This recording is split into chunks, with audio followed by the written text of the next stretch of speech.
Shalom. A story. Two friends are invited to take a royal tour of the palace. They had both always wanted to go, to have the chance to peek inside the grand estate that carried so much honor and so much mystique. Looking forward to the tour, the first friend, Joshua, his mind filled with images of grand pieces of art, crystal chandeliers, luxurious linens, and delicate china. Meanwhile, the other friend, Adam, imagined himself meeting the people who worked in the palace, everyone from the servers to the strategists, the royal visionaries who advised the king, and maybe even the king himself. When the day finally came, they entered the palace gates with hundreds of others who were also visiting that day. And in the melee, they were each swept up in a current of people heading in a different direction. But despite getting separated, the two each had a wonderful day. And when they finally reunited, they could hardly get the words out fast enough. "Did you see all of the sparkling chandeliers in the grand ballroom?" Joshua was breathless. He was so excited.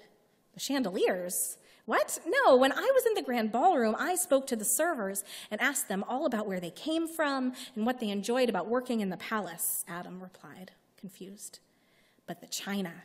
Did you notice the gold rims and the intricate hand-painted designs?" Joshua gasped. "The china? Are you kidding? I didn't notice the china, but I met the king's right-hand man, and I asked him all about how he helps the king make the decisions that directly impact us and our great city." "But surely you had a chance to take in the artwork. The halls were lined with one masterpiece after another." "The artwork? Joshua, I didn't notice the artwork, but can you believe it? I met the king." The two of them looked at one another. Each one took the exact same tour of the exact same palace, but they came away having had a completely different experience. How could this be? As they talked, Joshua realized that he had been most looking forward to appreciating the opulence and the luxury. He came from a loving family that was very wealthy, and they showed their love for one another with fancy gifts and decadent treats. Being surrounded by such things in the palace gave him a feeling of a loving home. Adam realized that he had been most excited to meet the people of the palace, to learn about their lives, where they came from, and how they came to be a part of the royal court. Adam also came from a loving home, but one that did not have a lot of money to spend on gifts or luxuries. In Adam's family, the most precious gift they gave one another was time spent together, deep in conversation or shared activity. As Adam and Joshua told their stories, they learned more about each other and more about their visit to the palace. Adam was able to look back and appreciate the physical beauty, and Joshua was able to understand the importance of the people working within those walls. They were each enhanced by the life experience of the other, and as they shared, the day at the palace became an even more valuable gift for them both. Rabbi Leora Kay tells this tale on the Stories We Tell podcast, a project of the URJ, the Union of Reform Judaism. And she opens the story by saying that it's funny how you see what you are offered and how you are who you are and become who you become a little bit based on where you came from. The beauty of this story is that Adam and Joshua's differences bring them closer and offer them both a deeper understanding of their world. If only our different backgrounds were always so enriching. I will be honest with you, this week's Parshat Pinchas, is one of my least favorite in the Torah. And though we tell our B'nai Mitzvah students they are all good Torah portions, because they are, I would honestly rather read about leprosy than find the redeeming lessons in the story of Pinchas. As you may recall, at the end of last week's Parsha, Pinchas, a zealot Israelite priest, I'm going to try to keep this PG, comes across an Israelite man and a Midianite woman engaged in some inappropriate public behavior. And in an angry rage, he brutally spears them through the belly, killing them both. And our gut reaction might be to assume that two wrongs don't make a right, that their public display of passion was sinful, and Pinchas's murderous reaction is terribly wrong too. But instead, in this week's Parsha, God blesses Pinchas with a brit shalom, a covenant of peace. And though the 10 Commandments teach us, thou shalt not murder, Pinchas is rewarded. I once wrote an article for the San Francisco Jewish newspaper, the J Weekly, condemning Pinchas. I said that God's reward of Pinchas's violent behavior is inconsistent with the way that we interpret Torah today. I called Pinchas's actions what I believe they are, an abhorrent, brutal murder. I pointed out that the story of Pinchas's reward is alienating to the valued non-Jewish members of our community. Well, my friends, this was the week that I was confronted by internet trolls. Specifically, and this is a rare find, internet trolls who are intent on defending the honor of Pinchas and the sanctity of his actions.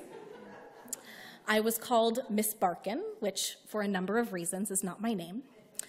I was also called that woman. The point is mine, I don't know what they were actually doing. I was also told that I needed to go back and read my Rashi. I'd send you to take a look, but funnily enough, while the article is still up, the J Weekly has since disabled the comment function, so you'll have to take my word for it. And honestly, I was surprised, though I shouldn't have been.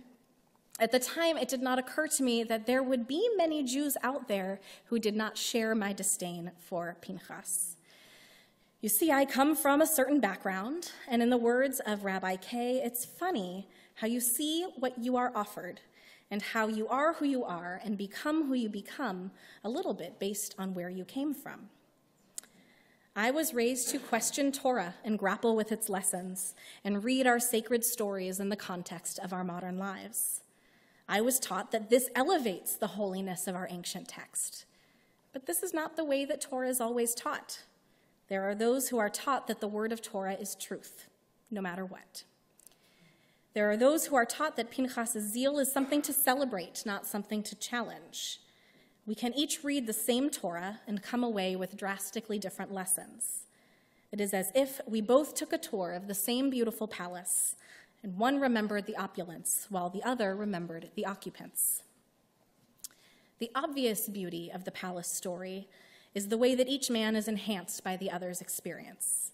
Instead of shrugging each other off for not understanding or writing nasty comments about each other on the internet, they talk and they learn, and their exchange makes their worlds bigger and more beautiful. When God gives Pinchas a brit shalom, a covenant of peace, the scroll itself includes its own little midrash, its own little story about the story. You see, in every Torah scroll, and when you're all here tomorrow morning for Shabbat services, you should take a look. Right? You're all going to be here tomorrow. Some of you will. When we get to Parshat Pinchas, the Vav, or the letter that makes the O sound in the word shalom, is broken. What usually appears as a straight, unbroken line instead appears like this, as two halves with a space in the middle. And it's easy to interpret that this kind of shalom, this kind of peace, the kind that comes by way of violence, is not a perfect peace, that it is broken and needs to be mended. Perhaps we also learn that there are always two perspectives, two parts of a whole, and we can't have shalom, we can't have peace until each end can find a way to meet in the middle. And if these stories tonight teach us anything, it's not a new lesson, but a reminder that when we are aware of our individual backgrounds and respectful of each other's stories, it is easier to see the truth that we all carry. But when we hide behind screens or inflammatory language, we drive each other further apart. When we start from a place of open conversation, willingness to learn, and a desire to understand, we begin to fill the space between us. May we be the creators of an unbroken peace, striving to learn how to meet in the middle. Amen.